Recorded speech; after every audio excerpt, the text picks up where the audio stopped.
வாங்க உருளைக்கிழங்கு வத்தல் ரெடி பண்ணிக்கலாங்க. அதுக்கு உருளைக்கிழங்கு நான் 3 கிலோ உருளைக்கிழங்கு வாங்கி வச்சுருக்கேன். இது எவ்வளோ 10 கிலோ கூட போடலாங்க. வருஷம் வரைக்கும் கெட்டு போகாமல் சேமித்து வச்சுக்கிறதுக்காக இது போல் நான் 3 கிலோ வாங்கி தோல் சீவிடுறேங்க. தோல் சீவி ரெடி பண்ணிடலாங்க.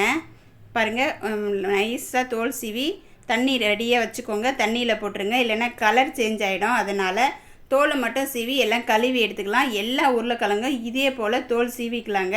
ஒன்று ஒன்றா எடுத்து கொஞ்சம் காய் சீவுறது இருந்தால் கொஞ்சம் ஈஸியாக இது பண்ணிடலாம். நான் அருவாமனையிலே சீவுறேன், எனக்கு காய் சீவுறது வாட்டப்படாதுன்றதுக்காக. இப்போது இதே போல் நம்ம எல்லா உருளைக்கிழங்குமே தோல் சீவின்னு வந்துட்டேன். தோல் சீவி நல்லா கழுவி எடுத்துட்டேங்க தனியாக. இப்போ 2 லிட்டர் தண்ணி சேர்த்துருக்கேன் ஒரு அகலமான பாத்திரத்தில். இப்போ படிகாரம்னு சொல்லுவோம் இல்லைங்களா, அதை கொஞ்சமாக தூள் பண்ணி எடுத்துகிட்டு வந்தேன். அந்த தண்ணியிலே அதை சேர்த்துடலாங்க.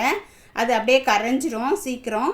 இது நம்ம குடிக்கிற தண்ணியில் கூட க்ளீனாக இருக்கணுன்றதுக்காக சேர்த்துப்போம் நம்ம, அதனால் சேர்த்துக்கலாம், ஒன்றும் பிரச்சனை இல்லை.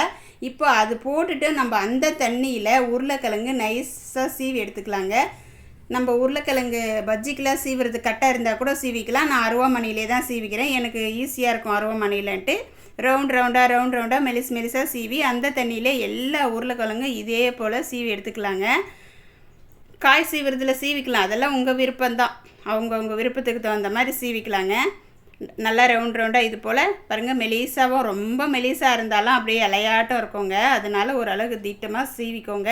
சீவி எல்லாத்தையும் இதே போல் நான் அந்த பாத்திரத்துலேயே தண்ணி அப்படியே முக்குற அளவுக்கு நல்லா மிக்ஸ் பண்ணி விட்டுருங்க.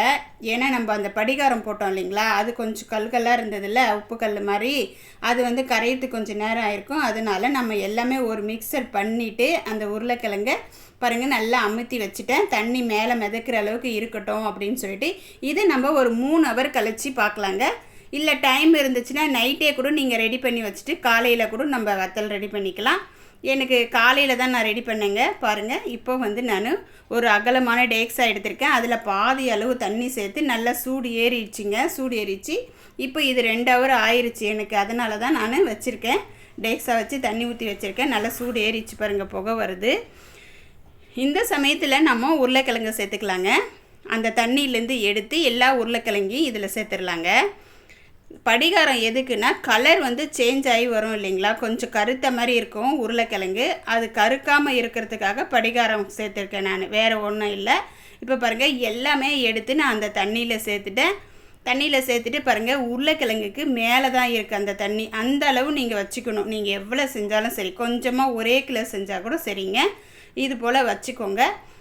அந்த சூடு ஏறட்டும் அப்படின்னு சொல்லிட்டு பார்த்துட்டு நம்ம உப்பு கொஞ்சம் போட்டுக்கலாங்க. இந்த சமயத்தில் ஒரு அரை உப்பு 1/4 உப்பு தாங்க அதில் ஏறும், ரொம்ப ஏறாது. ஒன்றும் பயப்பட வேண்டியதில்லை.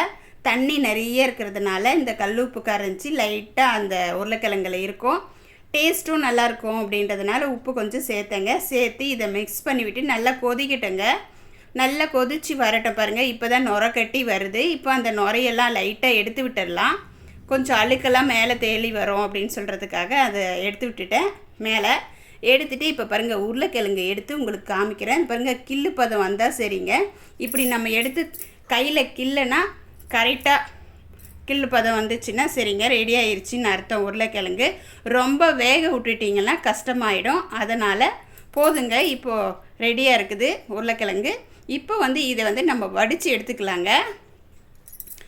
தட்டு வச்சு வடித்து எடுத்துக்கலாம், இல்லை தேவி கரண்டியில் போட்டு அப்படியே தேவியும் எடுத்து தட்டில் சேர்த்துடலாங்க. நம்ம இஷ்டம்தான், உங்களுக்கு எப்படி விருப்பமாகுதோ அந்த மாதிரி சேர்த்துக்கலாங்க. நம்ம அப்படியே சுடுது உங்களுக்கு காமிக்கலாம் அப்படின்னாக்க கில்லு பதம் வர்றது எப்படின்ட்டு.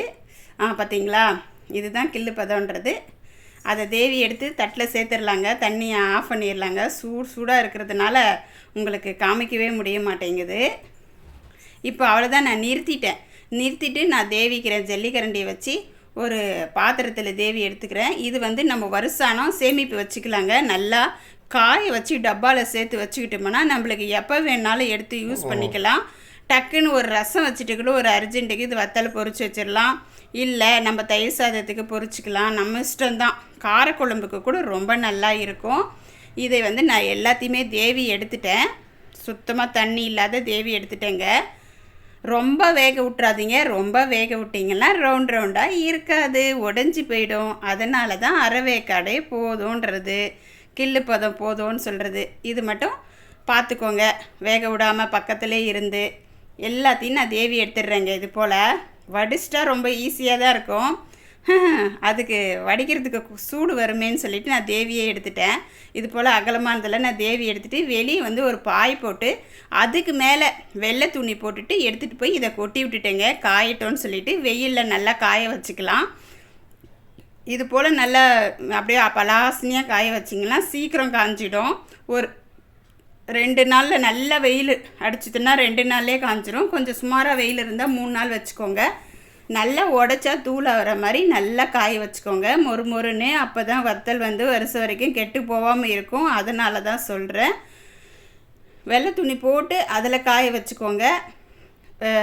மாடியில் இருந்தால் எடுத்துன்னு போய் காய வச்சுக்கலாம். எனக்கு மாடியில் போகிறதுக்கு கஷ்டமாகுதுன்னு நான் கீழே வச்சுட்டேன், வேறு ஒன்றும் இல்லை. பாருங்கள், இது 2வது நாள் காய வச்சுது.